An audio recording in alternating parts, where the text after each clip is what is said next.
Welcome, welcome, my friends, to Round Trip Death, the podcast where we have conversations with people who have died, visited the other side, and return to talk about it. Today, as you can see, we've done away with our fancy intro. It's just me.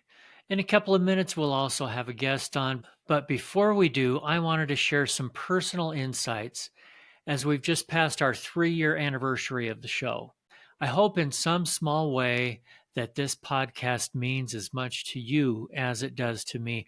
I feel the love from our hundreds of thousands of listeners.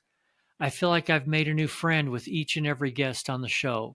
Whether you're listening while walking in the forest, commuting on the San Diego freeway, or viewing on YouTube, I'm so glad that you're with us. I learned so much from the experiences of our guests and from the many emails and other interactions with our listeners. From the bottom of my heart, thank you all. In case you haven't noticed yet, this show is not about grandizing or clickbaiting near death experiences. Rather, it's about learning from each other and sharing messages of hope. At its simplest essence, it's about hope in an afterlife, hope in a loving, caring God that's in the details of our lives and experiences, hope that we'll be with our deceased loved ones again, hope in the future beyond this life. It really is a better place. And it's all about love, whether you believe in Jesus or Buddha or Muhammad or any other being or source. The truth is, there is a God that loves you, always has loved you, and always will love you, no matter what your actions are or what your beliefs are. And we can make this world a better place by loving and serving each other. Unlike most of our episodes, today's is not an interview with someone who's had an NDE. Earlier this year, we had a guest by the name of Quay. It's episode 506, and if you haven't heard it yet, you might want to start there. Kate had a beautiful shared death type of experience when one of her best friends was brutally murdered. The experience helped her deal with the grief and the pain. Sometime later, she sent a long letter to her friend's mother.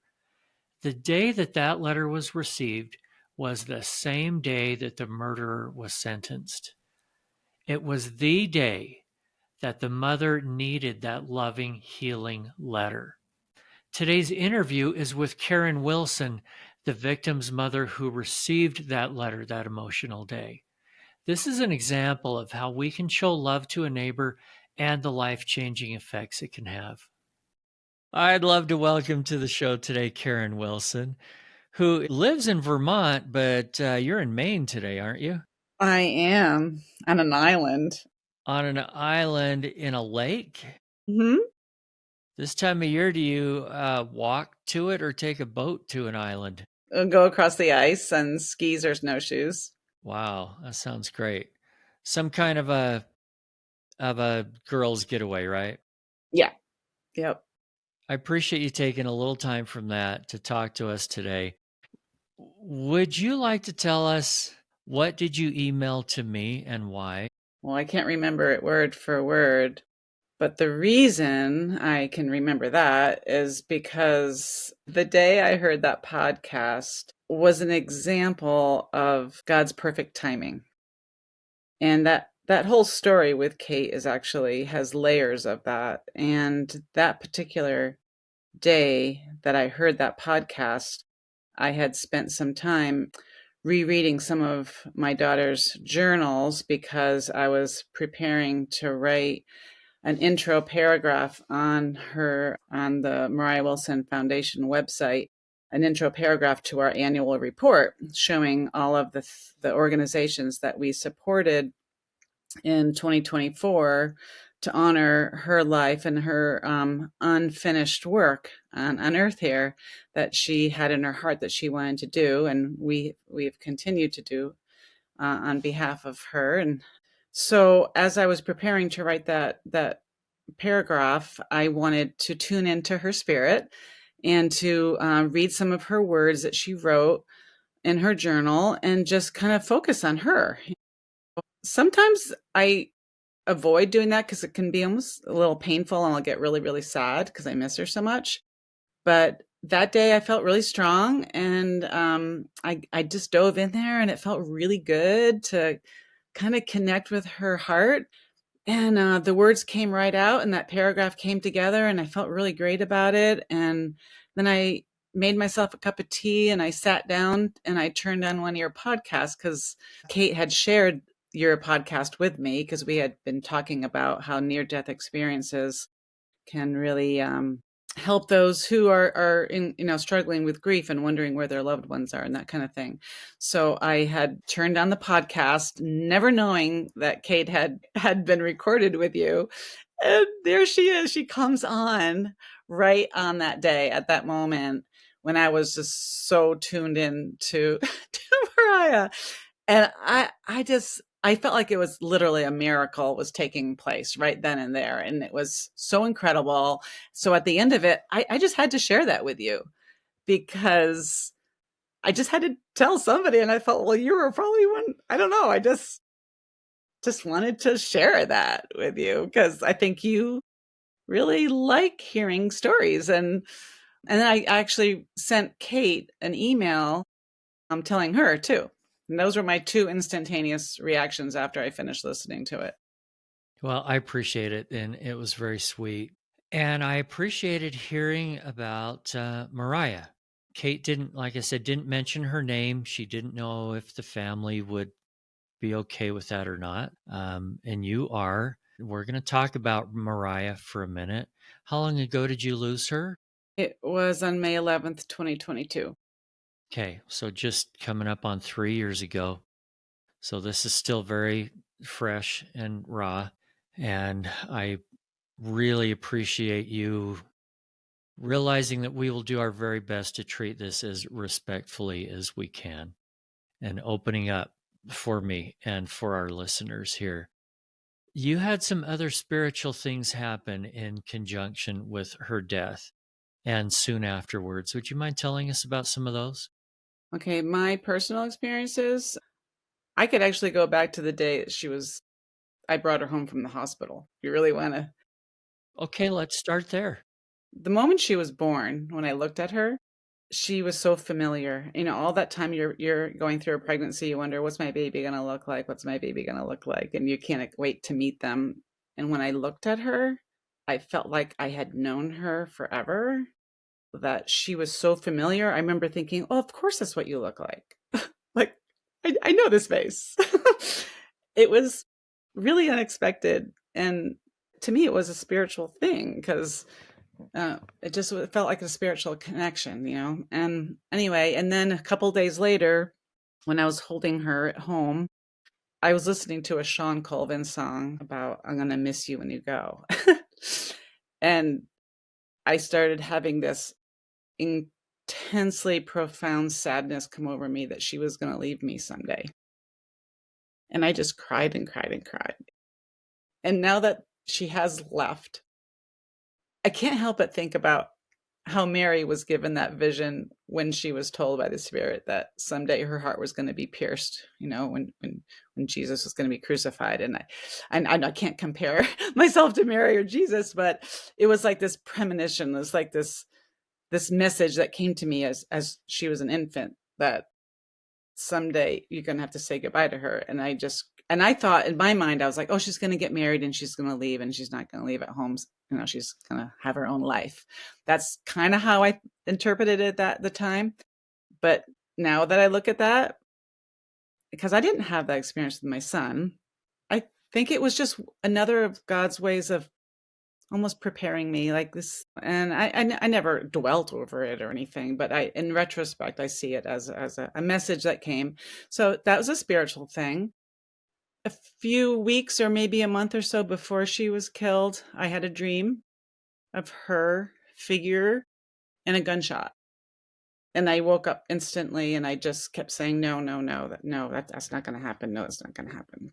I didn't really tell anybody about that because it's not something you really want to talk about.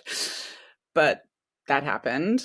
And I even remember having conversations with God sometimes about, your biggest fear as a parent is losing a child. I would be like, okay, well, the worst thing that can happen is, my child could die, right? That's kind of like your worst fear. But then on my faith level, I was like, but there's eternal life. So it's really not as bad as I think it could be if it really happens. And I remember kind of going through those scenarios in my head sometimes. And another kind of preparation almost, I guess. Anyway, after she died, oh no, the night that she was killed, and I didn't know she was killed. I was in bed, and it was right around the time of her death, and me not knowing it, of course. And I was reading a little book of poetry, and I was reading about hope, a poem about hope. And I kept going back to it and reading it over and over, and I was really drawn to it. And it just seemed like there was some significant thing about hope at that moment. And then when I found out what happened the next day, I remembered what I was doing the night before. And I knew right away, this is, I have to hang on to hope. Hope is a significant ingredient in this experience, in this whole story. And even that next day, I decided someday I'm getting a dog. I'm going to name her Hope. And I do have that dog named Hope now. And hope is just a big theme right now. And then when I did find out that morning, or that after, it was the next day in the afternoon, I was in the garden. And well, I'll go a little bit further. That evening is really kind of more of the spiritual experience. There's two things that happened that night. I was getting ready to go to sleep. It was the first night going, getting ready for the evening. And I went out to the garden and watered it. It was getting pretty dark out. The sun had already set.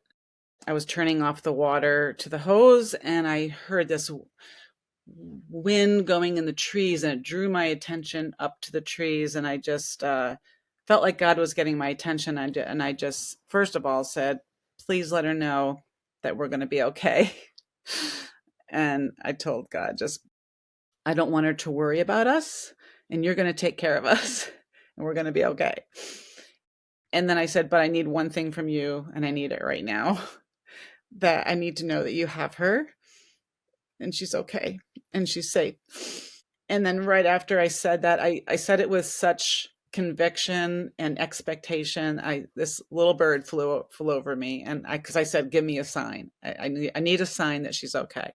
And this little bird flew over me, and I thought maybe it was a bat, but I didn't really want it to be a bat. So I followed it up to where it went, and I looked into the trees where it went, and then I heard the chickadee call, and it went doo doo. And to me, I heard, I have her, I have her. Now, whenever I hear the chickadee, that's what I hear. I have her, and it comforts me so wonderfully. And I was so grateful for that. That was just like an instantaneous answer to prayer. And prayer doesn't always come answered that instantaneously, but it truly was. And then that night, I sensed her in the house very, very distinctly. Her presence was there with us. And it was like all through the hours of the night. So I was like half asleep, half awake, never aware that her presence was there. It was like this whole atmospheric change that I can't really describe, but it was this vibration or sense of presence. And it's like she was joining in our own state of grief, because she was, I think, sad to leave. We were, obviously we were all shocked, and including her. It's like she was there to feel that with us. So there wasn't really necessarily any distinct emotion. It was just her presence. And she was just there, just her presence. And then in the morning, it was gone. And when I got up and I said to my son and my husband, did you feel it? Did you feel her? And they all went, yeah. And just to interject, when people listen to Kate's interview from a couple of weeks ago, they will hear her story, her experience with Mariah shortly after her death also. And I believe when you and I talked previously, you mentioned another friend that had an experience too. Who was that, and what happened? That was her friend in Colorado who was mentoring her. And yeah, he was walking down the street and someone came out to him and said, I can see people who have died, and there's someone with you. He didn't, I don't even think he knew who she was. I can't really remember the story exactly, but basically he went home and into a room and he sensed her presence with her as well. I think the way he described it was very similar to how I felt in the night. So I think she visited him. They had some time together. She visited her friend who found her when she had died and tried to revive her. And when she was recovering, attempting to recover from being in shock. And yeah, she felt her hand come into her hand to comfort her, which was that night. I think it was that night. I'm not positive, but it was very shortly after.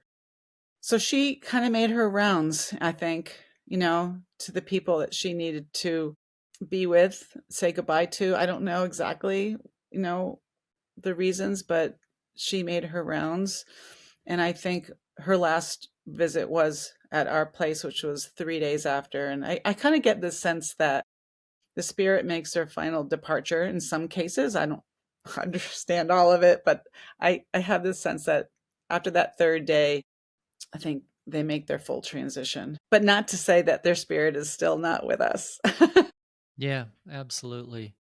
I wonder if the reason you and I were talking, and I was very, very honest. I said, I don't know why I feel like we need to have you on the show because it doesn't really fit the format of the show that much, right? But I felt very strongly like we need to. And maybe there's somebody out there that's grieving today, and this message can bring some comfort to them and to all of us who are going to have to grieve at some point, knowing that these people are still alive, that they still love us, that they care about us enough, like you said, to reach out and make sure that you were doing okay. That's a big deal. And we may not have a profound experience. We may not like see this person in spiritual form or something, but even the little feelings around us of their presence can be very, very real. And so let's not discount those things. Let's go with that. What else do you have to say to people? Expect those little messages, those little signs, either from your loved one and or together with God. I think they're together. Their spirits are united and our spirits are united with them too. I believe we are all connected. I believe that so profoundly. When a loved one dies, it definitely changes. It changes you. And part of you does die with them. Everything seems to kind of turn upside down. And it seems like you're really alone, especially when something happens super suddenly and it's so shocking. And if it's a child, it's even that much more intense for sure.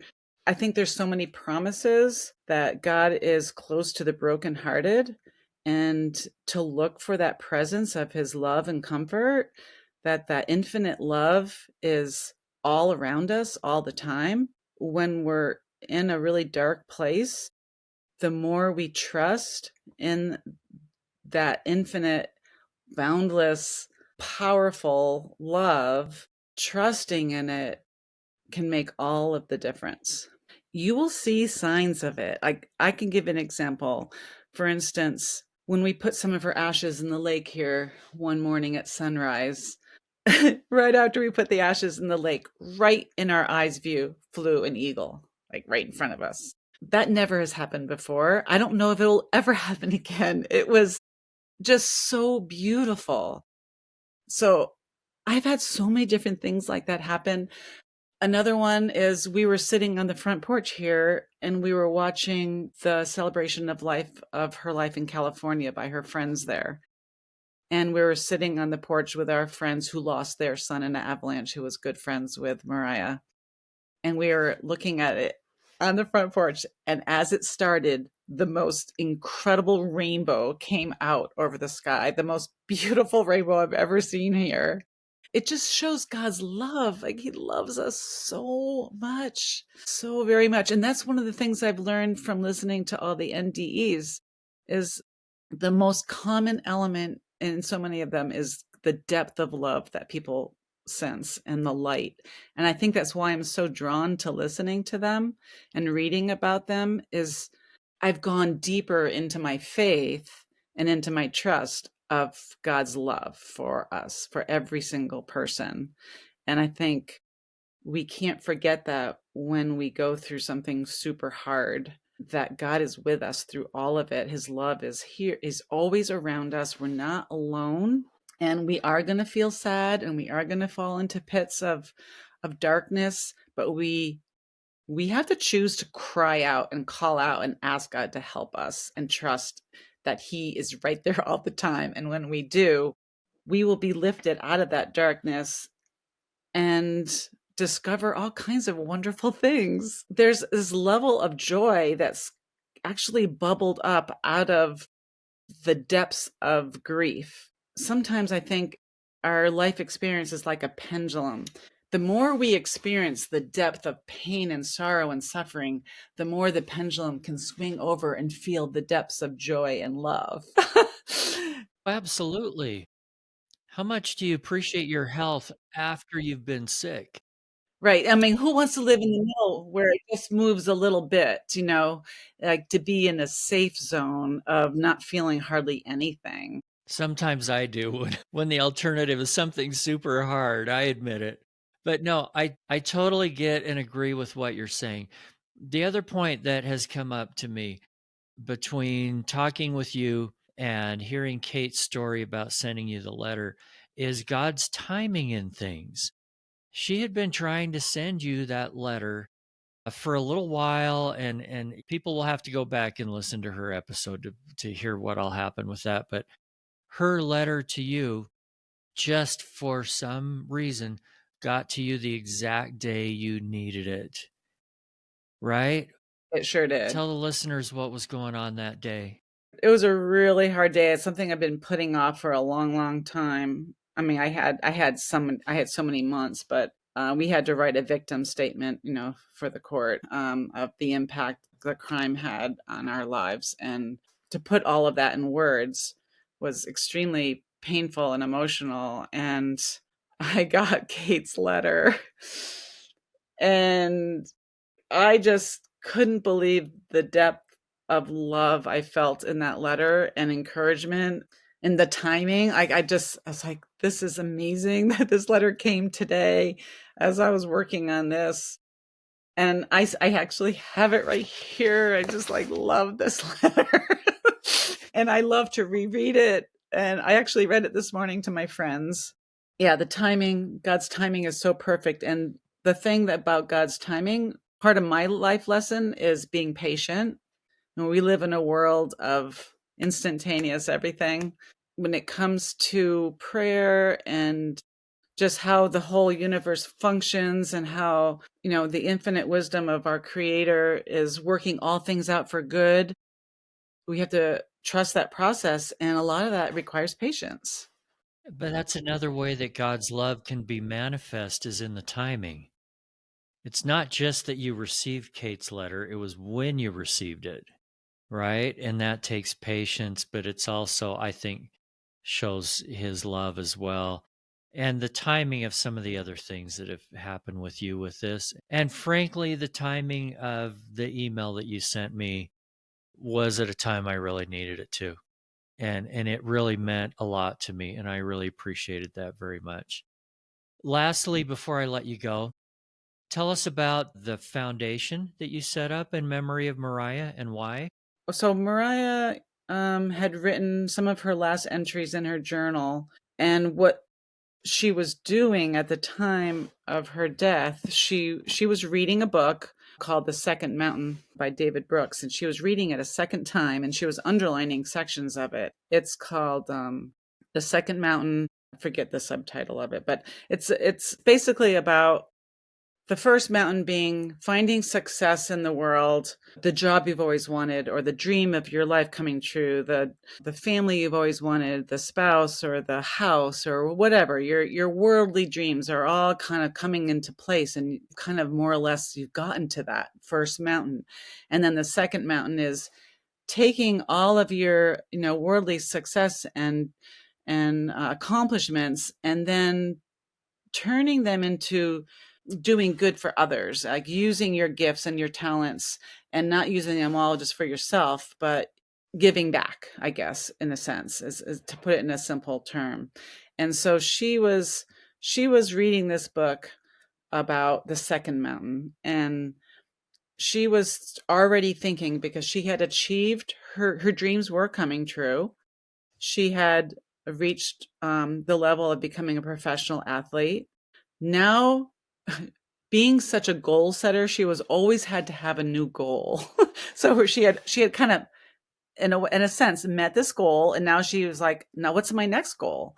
So her next goal was to use her accomplishments, her platform as a successful athlete, and what could she do to help others? And so she was writing in her journal, some of her ideas. Like, she just wanted to get kids on bikes in any form or fashion, or what were the words? You had to have to go to her website to read her words. But it was about just making a difference in the lives of others with her success. That's what she wanted to do. She wanted to get involved in some other organizations that would just lift others up, and especially, I think, kids in general, and women in sports. So she had some of these goals that she had written in her journal. So we decided that we needed to carry on her wishes. And in order to do that, we created the nonprofit, the Moriah Wilson Foundation. And so our mission is to, I wish I had it in front of my face, I should know it by heart. It's basically to promote healthy lifestyles and building community and being active, and helping organizations that do those things. So we achieved that goal in 2024. We were able to give to about 8 or 9 different organizations. It has brought us so much joy knowing that we are working in conjunction with Mariah's spirit and her love for others, feeling close to her in the process, and drawing others into that beautiful space. It's made a huge difference, in how we're dealing with this. And I truly believe that, and I claimed this the day that she died, that beauty can come out of ashes, that good can come out of tragedy. When you choose to go that route, it can be incredible silver linings. We'll put a link in the show notes to the foundation in case anybody wants to get involved. Can you leave us with any other message of hope? There's so much I could say about it. I think about that line in the poem that I read right around when she died. The one line that I kept reading over and over is, it said, "When there is life, there is hope." At one time, that used to be like a common saying, but the person who wrote this poem said, "I see it more true in reverse, that when there is hope, there is life." And that's what I was contemplating on, that right around the moment of her death, when there is hope, there is life. Like, that is a beautiful picture. Our loved ones are still alive and have hope in that. They do not stop existing, and we will see them again. And trust how much God loves them and loves you. Don't give up. Just don't give up. And surrender to the fact that there's so much out of our control. If you believe that God really loves you and he's in control of everything, then you don't need to worry and worry and worry and be in fear. Perfect love casts out all fear. That's a promise that's in God's word. Perfect love casts out fear. Another beautiful image I have is, hope is like a golden cord that connects us to heaven.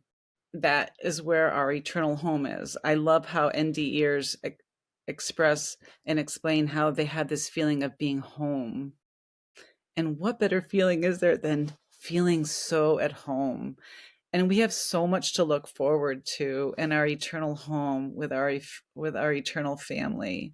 And it's just going to be so beautiful. And it's an adventure, and just embrace the adventure for what it is. Perfect. Thank you, Karen. You're welcome. Thanks again for listening and sharing this podcast. Don't forget to hit the follow or subscribe button and sign up for our newsletter at roundtripdeath.com. If you want to share your near-death experience, or if you have questions or comments about the show, send an email to eric@roundtripdeath.com. Until then, I wish you everything good that you're looking for in this life and the next.